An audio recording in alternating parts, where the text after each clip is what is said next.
রাত তখন ৯টা। আচমকাই বাড়িতে ঢুকে পড়ল এই জন্তু। পরিবারের সদস্যরা এখনো যেন আতঙ্কিত।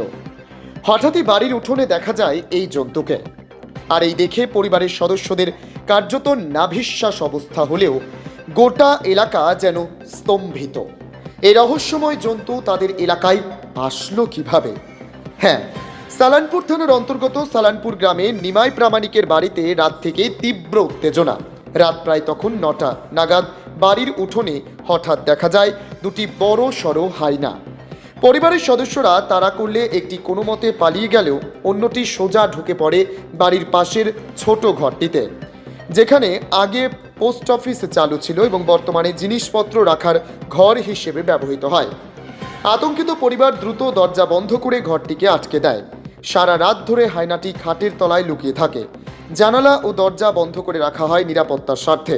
পরদিন সকালে খবর ছড়িয়ে পড়তেই গ্রামের মানুষ ভিড় জমাতে থাকেন। পরিস্থিতি সামাল দিতে যথেষ্ট বেগ পেতে হয় পুলিশকে। এদিকে রূপনারায়ণপুর রেঞ্জ অফিসে খবর পৌঁছাতেই বন দপ্তরের কর্মীরা খাঁচা, জাল ও সরঞ্জাম নিয়ে ঘটনাস্থলে উপস্থিত হন। দীর্ঘ সময় অপেক্ষা করেও যখন হায়নাটি বেরোয় না, তখন জানালা দিয়ে ছোট পটকা ফাটানো হয়।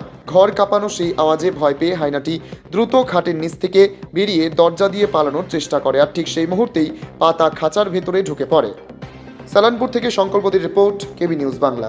বাড়িতে ফরেস্ট ডিপার্টমেন্টের লোক আর থানাকে বলাতে গ্রামবাসীদের সহযোগিতায় হাইনাটাকা ফরেস্ট ডিপার্টমেন্টের লোক রিকভার করে নিজের খাঁচাবন্দি করে ওরা নিয়ে গিয়েছে।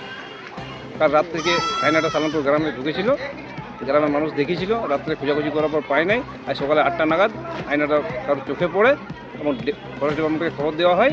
ওরা জালিবন্দি করে ওরা হাইনাটা ওদের হেফাজতে নিয়ে যায়।